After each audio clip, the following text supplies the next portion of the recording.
أعوذ بالله من الشيطان الرجيم. بسم الله الرحمن الرحيم. يا بني إسرائيل اذكروا نعمتي التي أنعمت عليكم وأوفوا بعهدي أوف بعهدكم وإياي فارهبون. وآمنوا بما أنزلت مصدقا لما معكم ولا تكونوا أول كافر به ولا تشتروا بآياتي ثمنا قليلا وإياي فاتقون. ولا تلبسوا الحق بالباطل وتكتموا الحق وأنتم تعلمون. وأقيموا الصلاة وآتوا الزكاة واركعوا مع الراكعين. أتأمرون الناس بالبر وتنسون أنفسكم وأنتم تتلون الكتاب أفلا تعقلون. واستعينوا بالصبر والصلاة وإنها لكبيرة إلا على الخاشعين الذين يظنون أنهم ملاقو ربهم وأنهم إليه راجعون. صدق الله العظيم.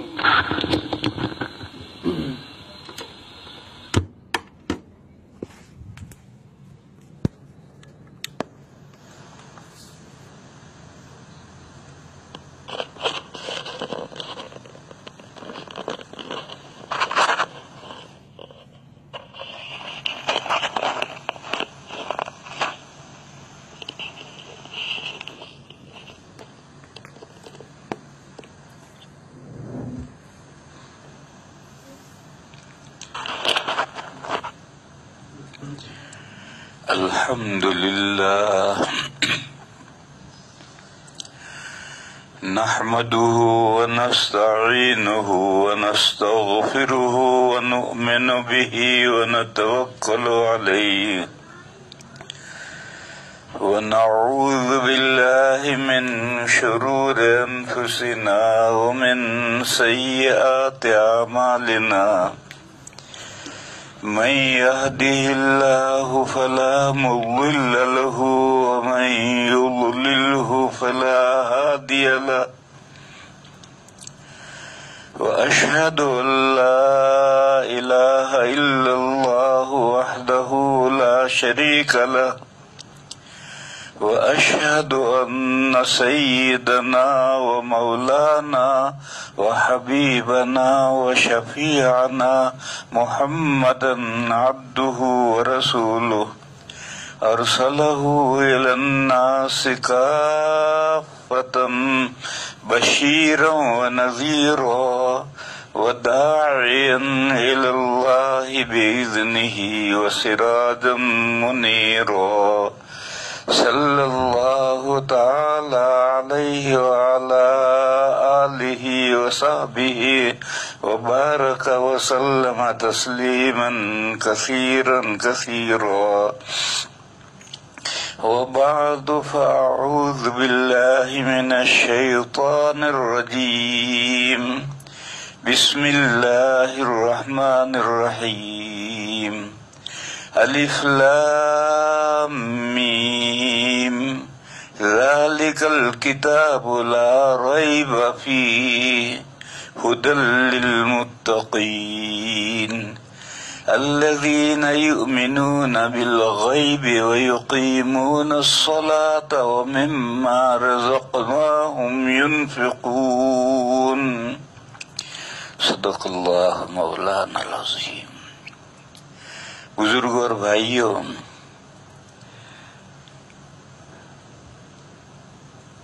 ایمان کے لواحق میں سے نماز اور روزے کا ذکر، نماز اور زکوٰۃ کا ذکر کیا جا رہا۔ عبادات بدنیہ دو ہیں، نماز اور روزہ، یہ دونوں بدن کی عبادت ہیں۔ ان دونوں عبادتوں میں مقصود اتعاب نفس ہے، اپنے آپ کو تھکانا ہے، روزے میں بھی اور نماز میں بھی۔ اور زکوٰۃ یہ مالی عبادت ہے،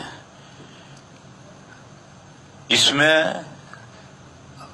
جس پر زکوٰۃ واجب ہے اس کے حکم سے، اس کے اجازت سے کوئی دوسرا زکوٰۃ ادا کر دے تو بھی جائز ہے۔ بیوی کے زیورات ہیں، بیوی نے میاں سے کہا کہ آپ میرے زیورات کی زکوٰۃ دے دیں، اور میاں نے زکوٰۃ دے دی تو زکوٰۃ ادا ہو گئی، کیونکہ یہ عبادت مالی ہے اور اس میں مقصود ہے غریب تک تعاون پہنچنا۔ تو چاہے بیوی زکوٰۃ اپنے زیورات کی دے یا اس کی طرف سے اس کا شوہر زکوٰۃ دے، غریب تک تعاون پہنچ گیا، لہذا صحیح ہے۔ لیکن اس میں صراحتاً، دلالتاً، عرفاً بیوی کی اجازت ضروری ہے، اس کی اجازت سے شوہر زکوٰۃ ادا کرے گا تو زکوٰۃ ادا ہوگی، بغیر اس کے علم و اطلاع کے اگر وہ زکوٰۃ دے گا تو زکوٰۃ ادا نہیں ہوگی۔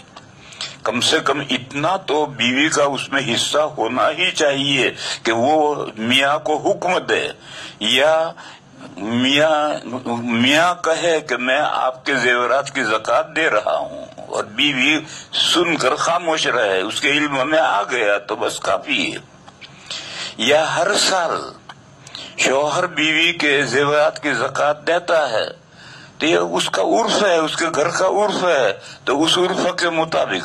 اور اگر بالکل علم و اطلاع نہیں ہے اور ایک کی زکوٰۃ یا صدقہ فطر دوسرا ادا کرے گا تو ادا نہیں ہوگا، علم و اطلاع ضروری ہے۔ بہرحال میں کہہ رہا تھا کہ زکوٰۃ چونکہ عبادت مالی ہے اور اس میں مقصود غریب تک ہیلپ و تعاون پہنچنا ضروری ہے، چاہے صاحب مال ادا کرے چاہے کوئی دوسرا اس کے حکم سے ادا کرے، ہر صورت میں زکوٰۃ و صدقہ فطر ادا ہو جاتا۔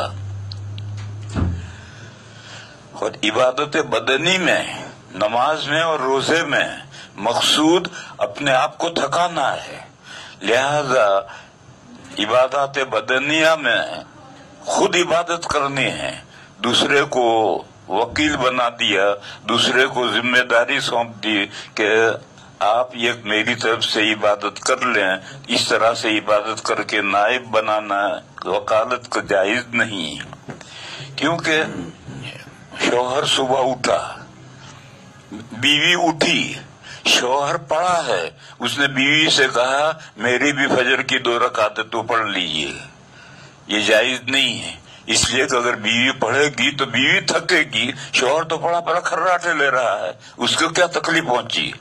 اس لیے عبادت بدنی میں توکیل اور نیابت جائز نہیں۔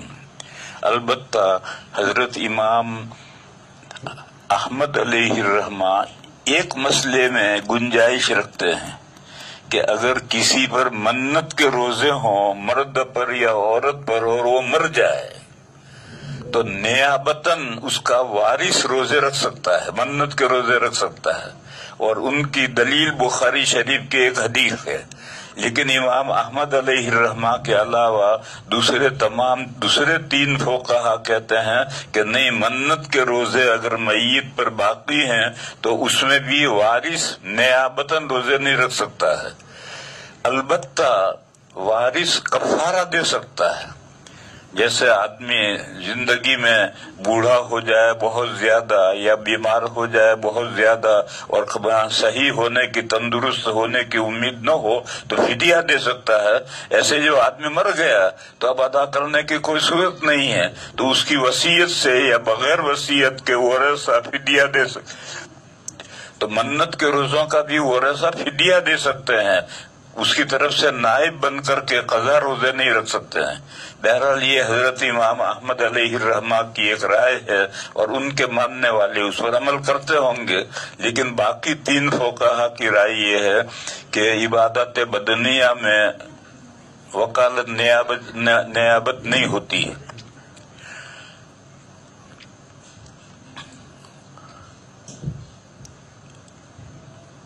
اس کے بعد یہ سمجھنا چاہیے کہ زکوٰۃ کے لیے اور صدقہ فطر کے لیے ہر شخص پر زکوٰۃ نہیں ہے، ہر شخص پر صدقہ فطر نہیں ہے، بلکہ جو نصاب کا مالک ہے اس پر صدقہ فطر ہے۔ صدقہ فطر میں نصاب کا مالک ہونا ضروری ہے، حولان حول ضروری نہیں ہے، اور زکوٰۃ میں نصاب کا مالک ہونا ضروری ہے، پھر اس نصاب پر 1 سال گزر جائے تب زکوٰۃ ادا کرنا فرض ہوتا ہے۔ نصاب کا مالک ہوتے ہی زکوٰۃ واجب ہو جاتی ہے، لیکن زکوٰۃ ادا کرنا فرض ہوتا ہے جب نصاب اس کے پاس 1 سال رہے، حولان حول ہو جائے تب زکوٰۃ نکالنا ضروری ہوتا ہے۔ بس صدقہ فطر کا ایک نصاب ہے اور ایک زکوٰۃ کا نصاب ہے۔ صدقہ فطر کا جو نصاب ہے وہ چھوٹا نصاب کہلاتا ہے اور زکوٰۃ کا جو نصاب ہے بڑا نصاب کہلاتا ہے۔ اصول فقہ کی اصطلاح میں یہ جو چھوٹا نصاب ہے اسے قدرت ممکنہ والا نصاب کہتے ہیں، یعنی وہ نصاب جس کی وجہ سے آدمی کے لیے حکم شرعی پر عمل کرنا ممکن ہو جاتا ہے، قدرت ممکنہ۔ اور بڑا جو نصاب ہے زکوٰۃ والا وہ قدرت میسرہ والا نصاب کہلاتا ہے، یعنی وہ نصاب کے جس سے اللہ کے حکم پر عمل کرنا آسان ہو جاتا ہے۔ بہرحال یہ 2 نصاب ہیں، ایک بڑا نصاب ہے ایک چھوٹا نصاب ہے۔ چھوٹے نصاب کے ساتھ 5 احکام متعلق ہیں اور بڑے نصاب کے ساتھ 6 احکام متعلق ہیں۔ میں وہ دونوں نصاب آپ کو بتلاتا ہوں، اسے لوگ عام طور پر ان نصابوں کو نہ جانتے نہیں ہیں۔ سب سے پہلے بات یہ جاننی چاہیے کہ نصاب میں چاندی کا نصاب معتبر ہے۔ چاندی کا نصاب ہے 200 درہم۔ 200 درہم کے ہوتے ہیں 52.5 تولہ چاندی۔ اب وہ 52.5 تولہ چاندی والا زمانہ بھی گیا، اب ہیں 612 گرام چاندی۔ 612 گرام چاندی یا اس کی جو قیمت ہے وہ ہے نصاب۔ یہ بنیادی نصاب یہ ہے 52.5 تولہ چاندی یعنی 612 گرام چاندی کی جو بھی قیمت ہے، یہ چاندی ہو یا اس چاندی کی جو قیمت ہے اس قیمت کے بقدر روپے ہوں، تو یہ بنیادی نصاب ہے۔ سونے کا نصاب الگ ہے یا وہ محمول ہے چاندی کے نصاب پر۔ حضرت شاہ ولی اللہ صاحب علیہ الرحمہ کی رائے یہ ہے کہ سونے کا کوئی الگ نصاب نہیں ہے، سونے کا نصاب چاندی کے نصاب پر محمول ہے۔ اور شاہ صاحب ہی کی یہ رائے نہیں ہے، متقدمین میں 3 4 5 آدمی بڑے لوگ گزرے ہیں، ائمہ اربعہ میں سے نہیں ہیں، دوسرے بڑے لوگ گزرے ہیں، وہ بھی یہی کہتے ہیں کہ سونے کا کوئی نصاب نہیں ہے۔ وہ کہتے ہیں کہ سونے کے نصاب کی جتنی حدیثیں وہ سب ضعیف ہیں، لہذا اصل نصاب تو چاندی کا نصاب ہے۔ لہذا 612 گرام چاندی کے بقدر مان لو کہ آج کل 612 گرام چاندی کی قیمت ہے 35-40 ہزار روپے۔ بس یہ 40,000 روپے یہ نصاب ہے۔ بس اگر کسی کے پاس میں 1 تولہ سونا ہے تو وہ بھی صاحب نصاب ہو گیا، کیونکہ 1 تولہ سونے کی قیمت 40,000 سے بھی زیادہ ہے۔ اور یہ جو کہتے ہیں کہ 7.5 تولہ